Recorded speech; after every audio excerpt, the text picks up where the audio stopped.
The Carpathian mountain range spans 209,000 square kilometres in a great arc across Central and Eastern Europe. Cradled beneath its jagged peaks and hidden among trackless miles of forest, is perhaps the world's only surviving medieval landscape. Formed at the same time as the Alps, much of this great range straddles the area of modern-day Romania known as Transylvania. It's a place of myth and legend, a land where the distant howl of the wolf still chills the night air, where bears sharpen their claws on towering pines and lynx prowl ghost-like among the sullen crags. Carpathia is truly vast. Almost the same size as Britain, it constitutes the largest tract of unfragmented forest left in Central Europe, and is home to the world's greatest concentration of brown bears and 45% of Europe's big carnivores. Their presence helps to preserve one of our most abundant ecosystems. I'll be travelling to the very heart of this breathtaking region in an attempt to uncover the history, the culture and the wildlife of what is Europe's last untamed wilderness. My journey will take me through the foothills, where ancient villages survive practically unchanged, despite Romania's stampede towards modernisation. I'll be exploring the forests and mountains beyond as we go in search of the European brown bear and find out why this elusive species is so vital to the survival of the environment. On my way, I'll be meeting a dedicated group of individuals whose passion for this area is helping to redefine its importance as one of the great surviving wonders of the natural world. These include a Transylvanian count who is working to conserve some of the most ancient of Carpathia's medieval villages, and His Royal Highness Prince Charles, who can trace his ancestry back to Romania's dark and distant past. The genealogy shows that I'm descended from Vlad the Impaler, you see. So I do have a bit of a stake in the country. As it were. With its deep gorges, cliffs and windswept bluffs, Carpathia is a popular destination for lovers of adventure sports. People come here from all over the world to rock climb, kayak and get back to nature.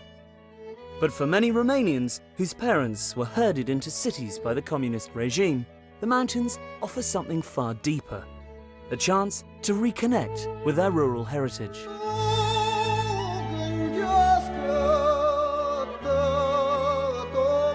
To get a feel for the geography of this unique mountain range, I joined Mihai Constantinescu, leader of the local Alpine Association, his wife Mihaela and their friend Nicoleta Carpinianu for a 2-day trek through the Apuseni region.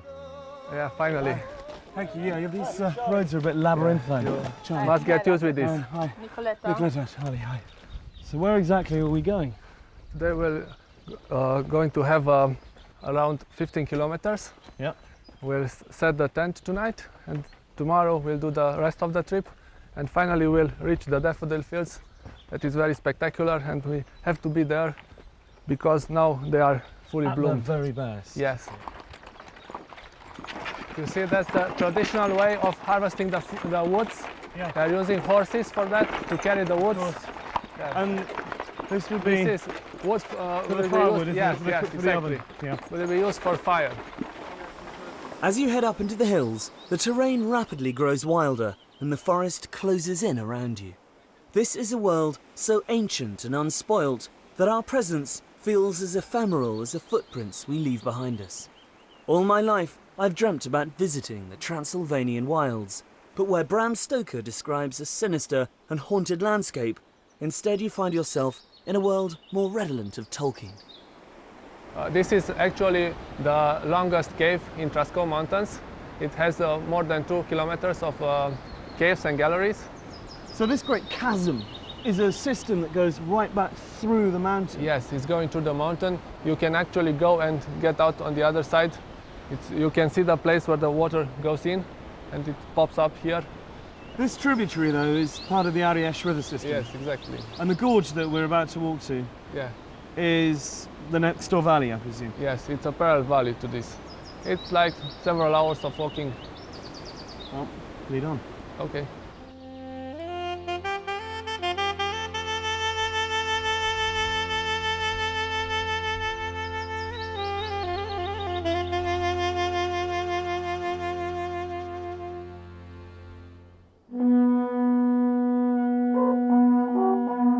We approached our campsite as dusk was fading to black.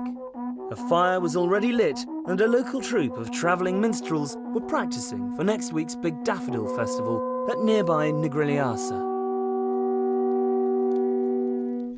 This is a traditional pursuit for Romanians at weekends in this area. They come camping, it's one of the big things you do here. That's right. I think we're very lucky we got such beautiful countryside here, and most people appreciate that, so they come here weekends, also summer holidays. They usually get a tent and their backpacks and they go in the middle of the mountain, so you have to carry everything with you. Including your musical instruments.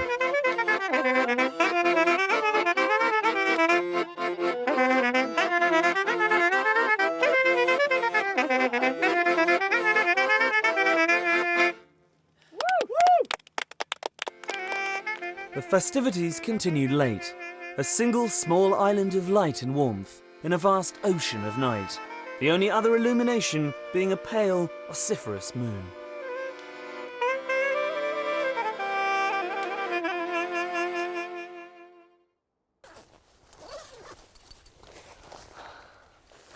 Check the coast is clear for bears. Oh. Morning in the mountains. I haven't seen it yet. This is my first view of it properly because we arrived in the middle of the night. It's paradise. These high alpine meadows, the smell of the juniper bushes, the light, just can't beat it.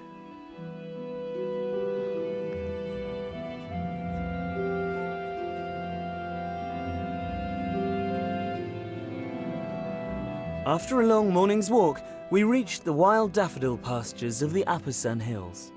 And although the festival was due to be held the following week, the ground was already a carpet of white. Well, I'm so glad we've finally made it. It's taken us, Yes. what, 2 days, 50k, thereabouts. And here we are finally. Yeah, nice place to come to. What an amazing place to Yes. come to. It's truly wonderful. Thank you so much. My pleasure, Being my anytime. guide. I think we should sit down and just take it all in. Enjoy the view.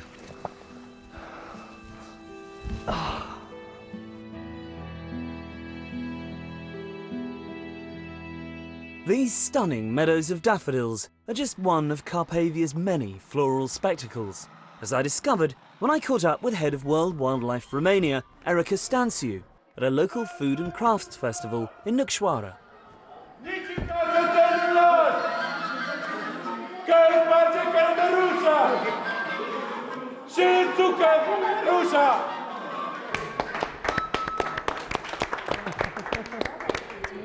Erica, hi. Hi, thank you. Nice to see you. What a wonderful spectacle. Is this a regular occasion? Well, it's becoming regular. It is an old tradition that stopped during the communist times, and now it is being renewed. And the local people, including children, are very, very happy to do this and very Absolutely. proud. And these are all the local crafts, are they? Yes, these are all local people coming together to have fun and do some work as well. So this is a traditional social event, if you like, a social It's a social club. Exactly. Why are the Carpathians so important, so unique? Well, because we still have large areas of wilderness, which means very well balanced ecosystems with the whole array of habitats and species that were naturally here and still naturally are here, with the natural processes still happening. Because this is really unchanged from the way it was 1,000 years ago. Yes, there are large areas, large core areas I would call them, which are still in their natural form. These large wilderness areas are linked with corridors, and this means that animals have space And they to can move freely. They can move freely. Why is that so important? It's vital. It is vital, especially for some of the species like the large carnivores that need large spaces to survive. Presumably you get inbreeding. Otherwise, there will be inbreeding. Otherwise, the whole population will be disappearing, if you like, Right. because they need space to live. These are large animals that need large areas to feed on, and it's crucial for them to have these corridors between the wilderness areas. So you have a lot of cuckoos around here. Yes, and many other species of birds. We have many wonderful species of flora, fields of wild daffodils and wild orchids and many other species which are very different from one season to the other. In May now and in June, up in the alpine areas, you can see wonderful gardens of wildflowers. Inhospitable though the Carpathians often are, people have been living here for millennia, and the mountains around Gradastia de Monte conceal something extraordinary. What you see today is estimated to be less than 10% of an ancient city that lies tangled and buried beneath the roots of the forest. The ruins of Sarmisegetusa, capital of the Dacians, have been described as the Machu Picchu of Europe, although they predate the Incas by nearly 1,000 years. Around 200 AD, it was the cultural, religious and military heart of a civilization that stretched from Slovakia all the way to the Black Sea. But this is an area that's proved almost impossible to conquer for any length of time. The Romans were forced to pull out due to the high cost of policing such wild terrain. Then came the Huns, the Avars, the Slavs and the Bulgars, the Magyars, and most enduring of all, the Saxons. Travelling northeast towards Brasov and the foothills, you reach a region where the German language is still widely spoken, and many of the people are descended from immigrants who came here in the 12th century. Or at least, that was the case, up until the early 1990s.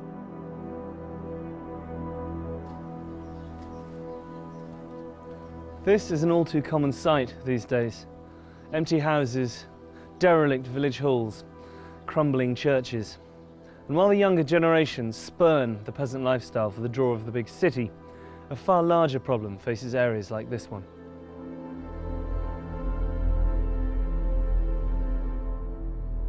Following the revolution and the fall of Ceausescu, the German government gave its Saxon cousins the opportunity to return to their homeland. Faced with the choice between continued hardship, poverty and political instability, or the chance of a new life in the West, many families literally upped sticks, leaving everything behind them. Fortunately, not all of these depleted settlements have been abandoned. Aside from a growing Romani population who have moved in to take advantage of the free housing, there is still a stalwart Saxon contingent who have stayed on and are attempting to inject new life into what is a vital part of Romania's cultural identity. The village of Viscri is one of the lucky ones, where members of the community have banded together to preserve their architecture and traditions. Many of these houses date to the time of the first settlers, direct forebears of today's inhabitants, like local resident Caroline Fernelend. My ancestors came 1142, invited by King Geza II of Hungary to defend this area against the invasions. So they came with a golden letter, we call it. And this is why they built 240 villages in Transylvania, and every village has a fortified church. All the time somebody was watching from the tower to see if it is dangerous, and then they would ring immediately the bells, and everybody Piles into the church. very quick. And locks Very the door quick. behind them, yeah. Of course. This is Alba Iglesia. In 1400 it was first mentioned, and from this is coming the name of the village. Deutsch-Weißkirch, Saas-Ferechhazo and Viscri in Romanian. Nice. White church in German. White church in German. Marvellous door.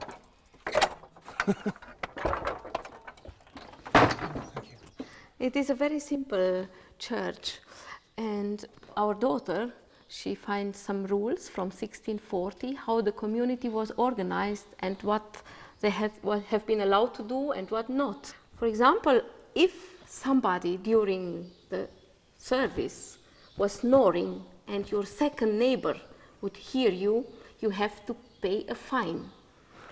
So it's okay if you fall asleep, but you must do so very quietly. Very quietly, yes. And presumably there was a pecking order in terms of where people sat in the church.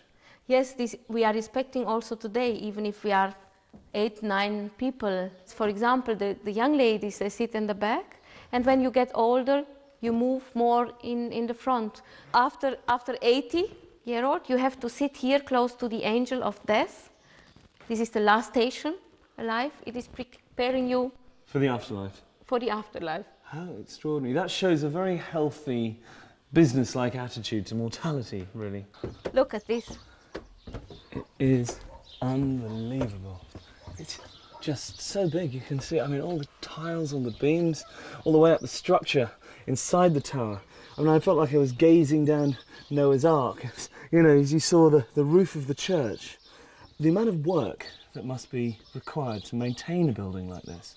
Community has done this when it was needed. This is why they have not built something new here. They only maintained the church and the towers how they have been always. Ceausescu, in '88, he proposed that 8,000 villages like this to be destroyed in Romania, to destroy our identity. This was his goal. And now Viscri and other villages are listed, recognized by World Heritage, UNESCO. It's so lucky he was deposed in the nick of time, I think. When I'm here, I feel that I'm the richest person from this world. And if you are here in the evenings and hear these birds and insects singing, I really think it is wonderful, and all stress from the day is gone. Disappears. Yes, I think gazing out from this balcony has to be qualified as a form of meditation, really. It is, and I'm very grateful that I'm allowed to live here and now in this democracy. Journey across thousands of years of Polish history, from the birth of the nation around 750 BC to present-day Warsaw. Join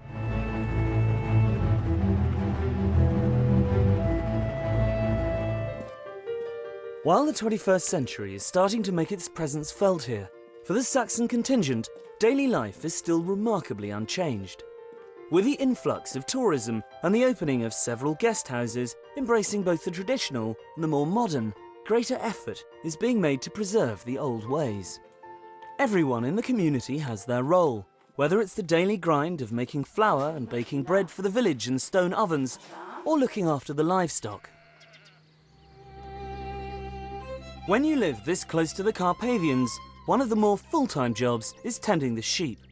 Accompanied by their packs of ferocious Heinz 57 guard dogs, these shepherds have to spend nights sleeping out on the hills to protect their flocks from the constant threat of large carnivores.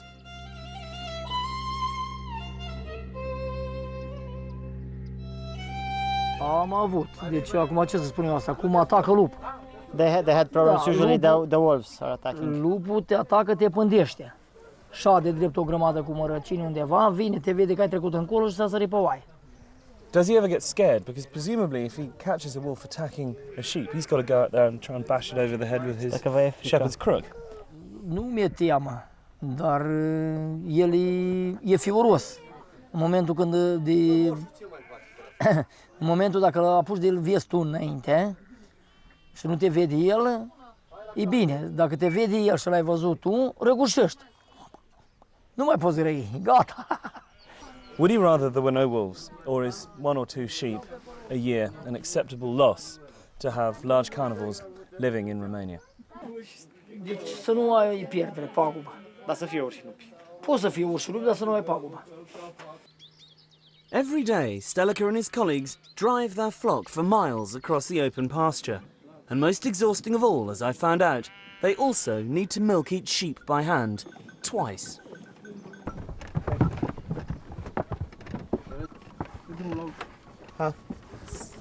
Hello? Yeah? It's official, I'm milking a sheep. It's not as easy as it looks. That one's empty, Joe. We're done. Let's try this. Very nice, sweet.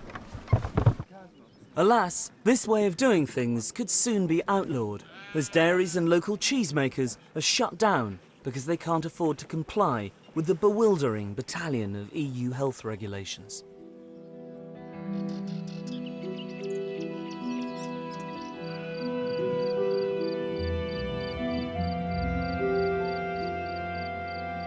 One organisation that is striving to prevent this from happening is ADEPT, a charity that maintains local methods of farming and living off the land are essential for the survival of a rich and varied ecosystem.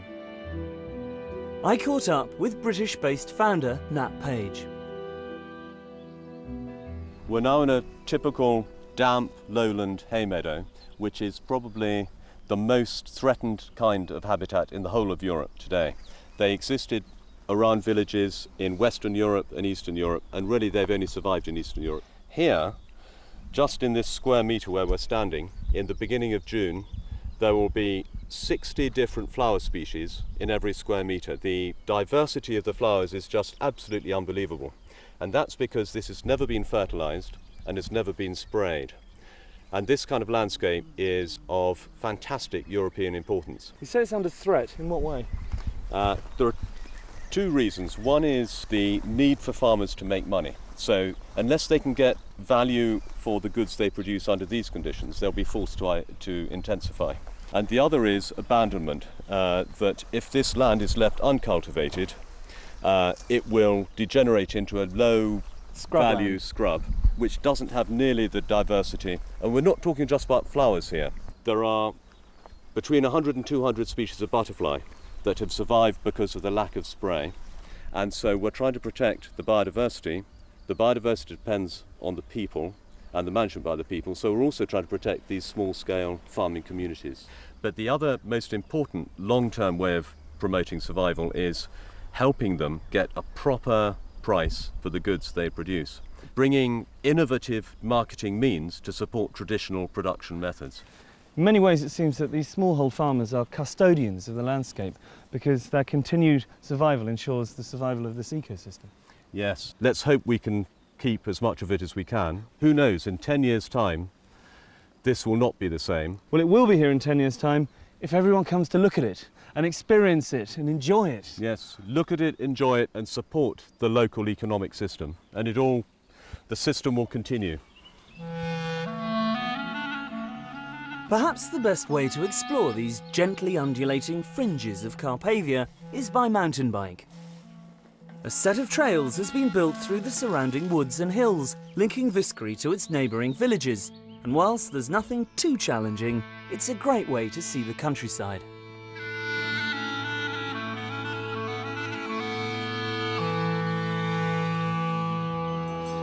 I arrived back to the village at dusk, in time to witness one of the most iconic spectacles of rural Transylvanian life. Early each morning, the cattle, individually owned by members of the village, take themselves out to pasture. In the evening, they unerringly manage to find their way back again. For anybody who thinks cows aren't intelligent, have a look at this. They know exactly where they're going, they don't need to be told, they just peel off into their respective homes.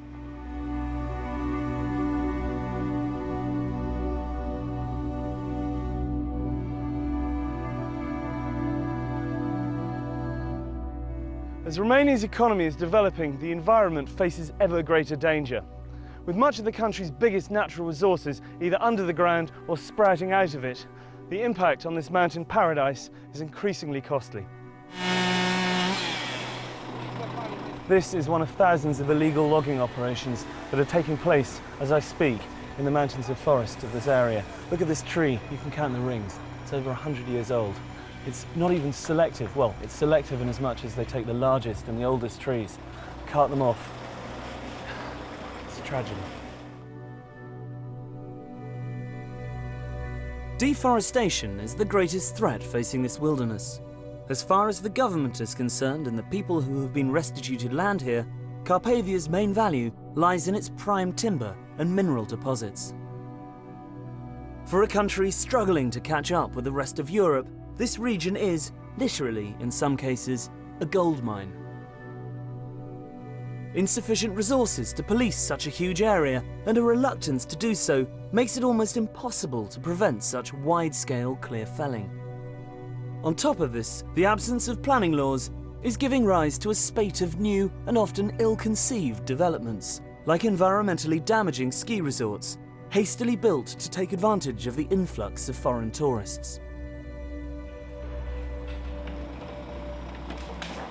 If operations like this one are allowed to continue due to greed and corruption and the demands of the Western world, then the forests of Carpathia will probably disappear within the next 10 years. But with Romania still such a poor country, it's hard to argue that they shouldn't be allowed to exploit their natural resources to improve quality of life.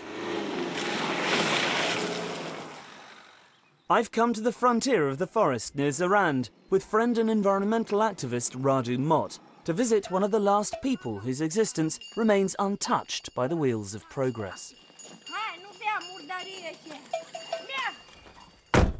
What a glorious place to live, but how isolated.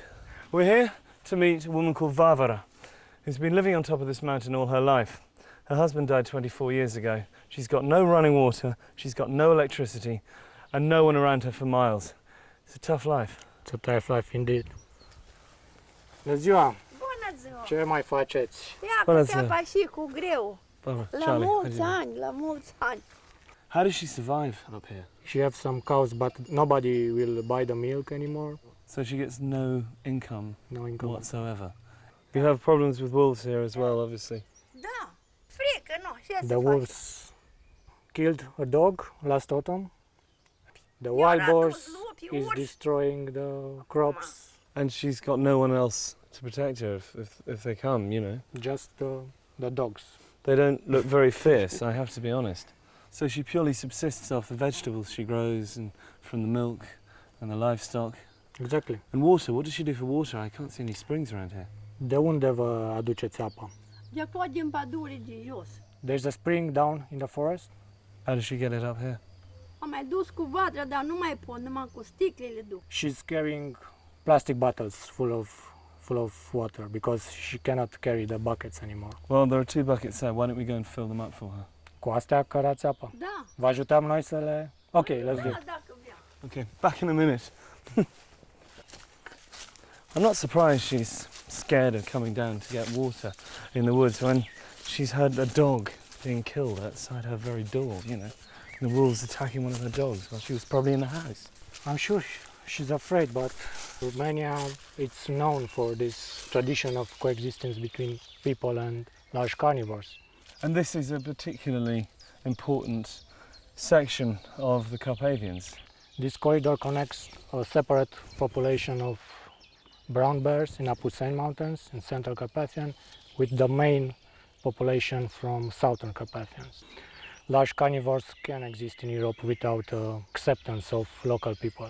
There is motorway planning to be built further south that will completely block. Well, they're not going to be able to get across, so... Exactly, without effective mitigation solution. It cuts that migratory route straight in half. Exactly, it will be a total barrier for wildlife. Well, here's the spring. I see what she means, it's a long way to come, isn't it? Yes, it is. Especially if you need a glass of water in the middle of the night and you hear the howling of the wolves outside. I presume that this is scooping out the water. Yeah. Right.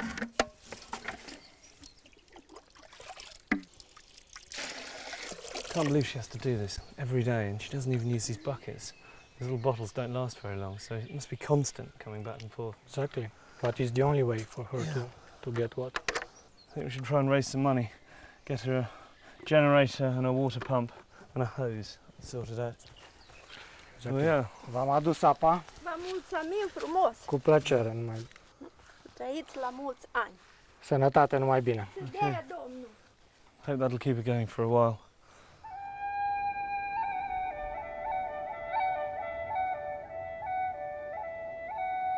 It is remarkable that so much of Romania's natural forest survived communism, a fact that can be partly ascribed to what has ironically become a right-wing pursuit: hunting. One reason the Carpathians are still home to big predators is because Ceausescu forbade hunting by ordinary citizens, according the European brown bear total protection in order to have exclusive access to trophies in the late 1970s. Today, Romania is home to over 5,000, around half of Europe's total bear population. One man working tirelessly to ensure their survival is naturalist Christoph Promberger. I joined him on one of his regular trips to monitor bear numbers in the forests north of Brasov. The wilderness really needs large carnivores because they keep the whole system in balance. They keep the ungulates under a certain threshold, so the forest can regrow, and when the forest can regrow, all the other species, the birds can live and so on. So the large carnivores are really important to keep everything alive. By ungulates, you mean herbivores? You mean the deer? Red deer, the roe deer, to some degree wild boar, the chamois in the higher elevations. For example, if you don't have wolves, then the chamois will go down in the forest, and then in winter, and then they can eat a lot of the young trees. But if the wolves are there, the chamois, they stay high up, and then they don't damage the forest. They protect the trees, they protect the forest from being overgrazed. Exactly. The wolves and the bears and the lynx, they're on top of the food chain. So they control everything which is under them. When they control the ungulates, like the deer controls something below them, and so on. The whole chain keeps going. But if the wolves and the bears and the lynx are gone, then everything gets out of balance. I can't believe how many lorries there are. This is such a common sight on these sort of roads. You just see one every 2 or 3 minutes, it seems to me. It's terrible, yes. I mean, they're taking so much more out than they should, or that they could take out. It's absolutely not sustainable. Why is it so important to preserve these forests? I mean, Romania is a poor country and wood is one of its greatest resources. Well, that's true. We don't need the wilderness, but we don't need St. Paul's Cathedral, we don't need football, we don't need any of these things, but still we want to have them. And we are just one out of hundreds and thousands and millions of species, and they all have the same right to exist, and they need this wilderness. So we cannot just come and say we destroy it all. That's just, we can't do that.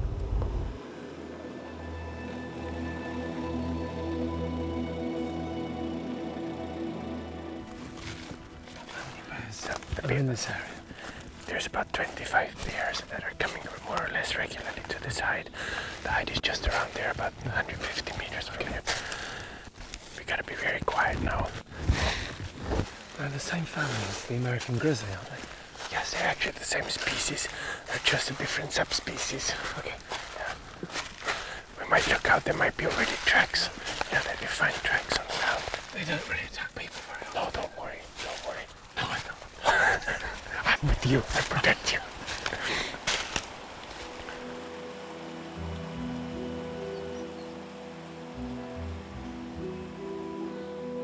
This hide was used by trophy hunters who would lay down food and sit in comfort, waiting for bears to wander into their sights.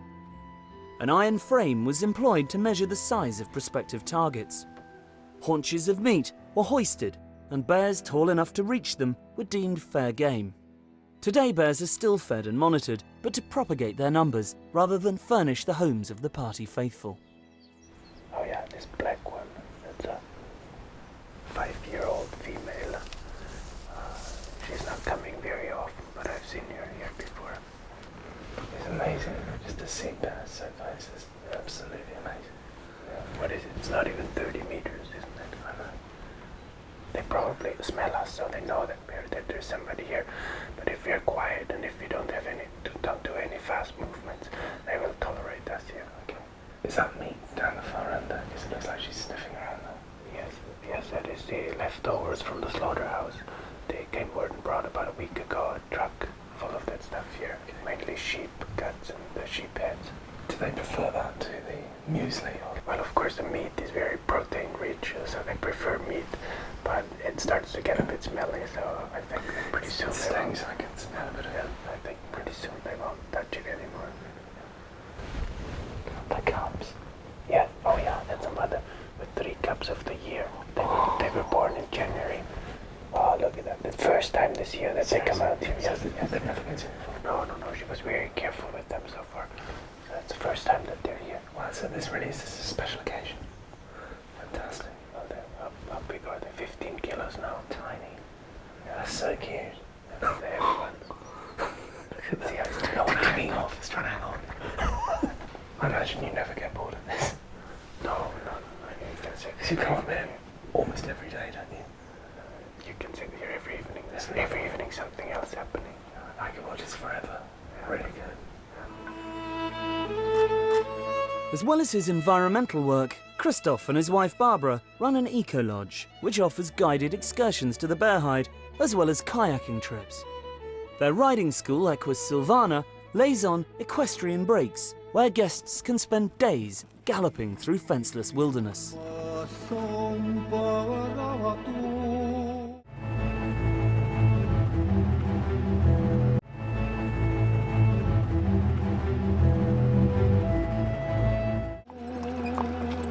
Miklișoara, in the Hungarian-speaking area of Carpathia, is a small village near Barault. I've come here to meet Transylvanian Count Tibor Kalnoki, who is transforming the local community by converting disused homes into traditional guest houses and offering visitors the chance to step back in time. Tibor, hi. Welcome, Charlie. Good to see you. This is the most impressive hunting lodge. Yes, it's 500 years old and it's been abandoned for the last 50 or 60 years. And we're now starting slowly, one step after the other, to restore it. There must be a huge amount involved in restoring a place of this size. Yes, first a lot of research to see how it has been before, and then the techniques, the old techniques, have to be used. So it's quite a big job. So you're doing everything in the traditional way? By hand. By hand. How many buildings have you got in the village? In this village there are 6 houses with barns and all the other buildings around it, and then the manor with its domain. So it's if we take the buildings themselves, it's something like a dozen of So you're buildings. creating quite a space for people to come and stay and experience the village life here. I know this is just open pasture, but it does feel like we're in some great park. Yes, these wonderful trees, which are hundreds of years old, have been giving shade to the cattle, and that's why they're here. They're here, and they're mostly oak, it seems to me. Mostly oak, and some of them are over 500 years old. Tell me the history of your village. I mean, your family have been associated with this area for nearly 1,000 years, haven't they? Well, the village itself is the oldest of the whole region, of the Sekla land, as we call our region, which is populated by the Seklas.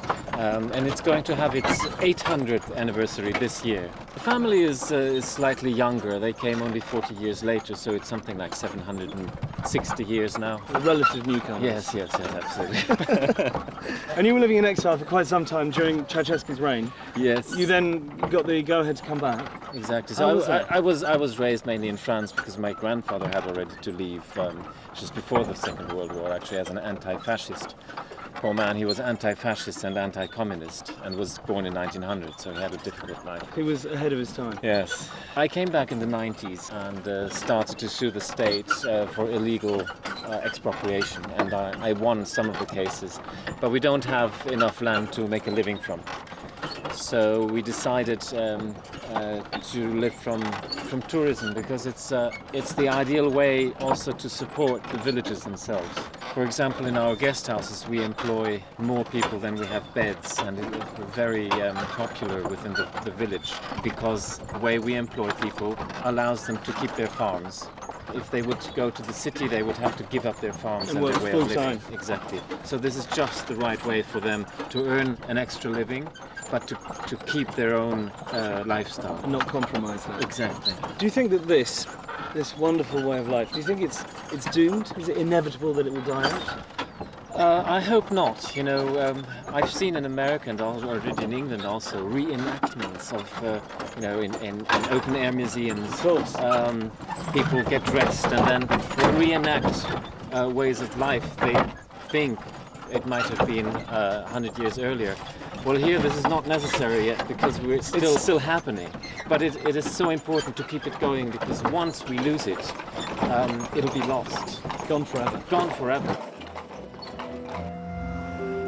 The next morning, Tibor and I took a trip to the even more remote village of Zalampatak, where he's been working closely with His Royal Highness the Prince of Wales to restore several properties as examples of how rural tourism can benefit local communities without impacting on the environment. One thing about Romania that I always find surprising is you drive down these roads in the middle of nowhere and you come to these little pockets of civilization. And then you have something like this. And you have something like this at the end of it. Have a look at the main house. We have 3 rooms here. It's been quite some painstaking work restoring all this furniture. And your carpenters did the veneers and did all of this? Yes, and the polishing and the upholstery and everything. And even these electrical fittings had to be restored. And the paintings? Paintings, most of the paintings have been hand-picked by HRH. I love this. This is a carpet, presumably. Yes, these are Turkish and Caucasian antique carpets. Once they are too old to be kept on the floor, we put them on the walls. Well, it lends a warmth to the room, absolutely, which I imagine you need in the middle of winter, because it gets quite definitely cold here, doesn't it? Exactly, you got it right. Yes.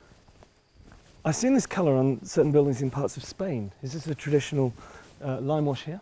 Yes, here it's called Transylvanian blue, and it's a characteristic here for serfs' houses, for stables, for houses that are not dwelling houses. So this is the old stable building, which we converted a bit to a more comfortable place. Yeah, just a bit. Well, it's a fabulous place to come and hide away. What's the inscription there? I got the Wales bit. Yes, it's a tradition to document the dates of building and renovation in houses in the main beams. So this one reads, this house has been renovated by Count Thibaut Karnocki in 2009 for the Prince of Wales. It's so satisfying watching craftsmen at work. It's immaculate when they put the tiles in. Yes, I wonder how they get it right. It's not so obvious, actually. No, it is like doing a jigsaw puzzle, really, Yeah. I think. Tell me, Thibaut, why did the Prince of Wales fall in love with this particular place? I mean, I can see it's very beautiful, but why here? I suppose it is because it's a place where the local population still lives in total harmony with the environment, with nature. And it is not complete and total wilderness like up in the mountains. It is actually handmade, but it is the perfect cohabitation of man with nature. It's easy to forget in such comfortable surroundings that the forest is still only a few feet away from the back door. A fact I was reminded of when I took a quick stroll in the adjacent hills. Walking up through fields of orchids along the edge of the tree line, you are completely immersed in the natural world. I never dreamt that I would actually see bears in the wild outside a bear hide, but here was a sight I'd been hoping for all along. Proof that man has yet to ruin this pristine and innocent landscape. This is incredible. I can't believe my luck. Look. This is why the Carpathian forests, mountains and villages need to be preserved in all their untamed glory. Not just for the benefit of future generations, but to ensure the survival of Europe's most endangered carnivores.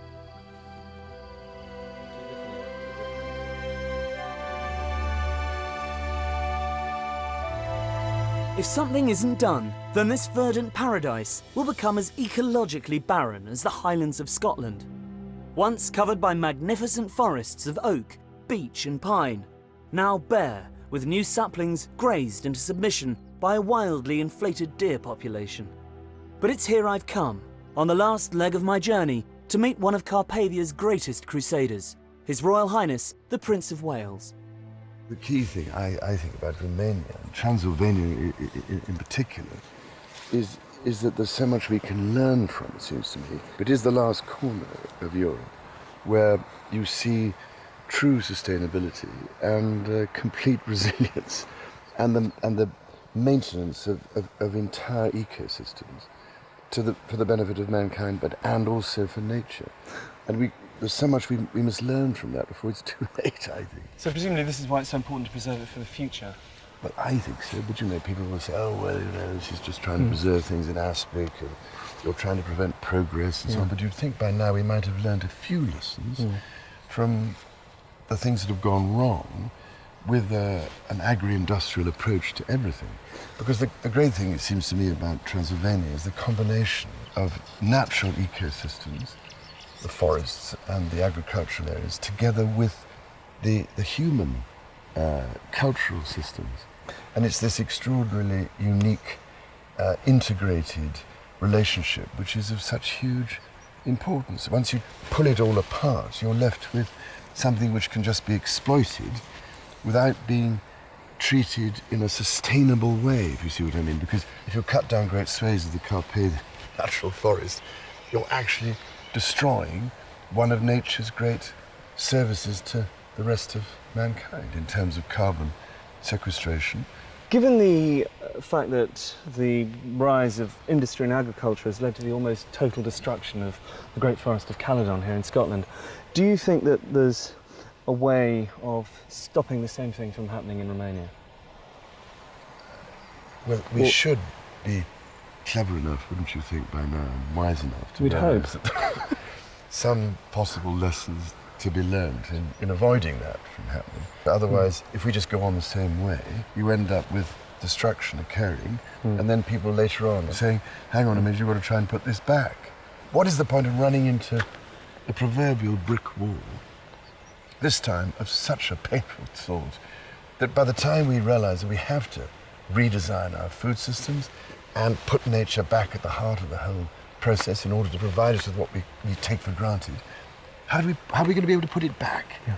So I think Transylvania is an absolutely key issue that has to be addressed. What do you love the most about Romania? It's the timelessness of it, which is so remarkable. And almost out of some of those stories one used to read as a child, it's quite remarkable. People are yearning for that sense of belonging and identity and meaning. And we have to rediscover some of these aspects of the way we produce food and live with and maintain and give back to nature if we are to make sure this whole system continues. And that's why human cultural systems matter, because they're intimately linked to that aspect of nature. It's in us, but we've somehow denied it and thrown it away and said it doesn't matter, it doesn't exist, it's irrelevant. It isn't irrelevant. Nourishes the soul and the heart, absolutely. That's what Romania does for yes. you.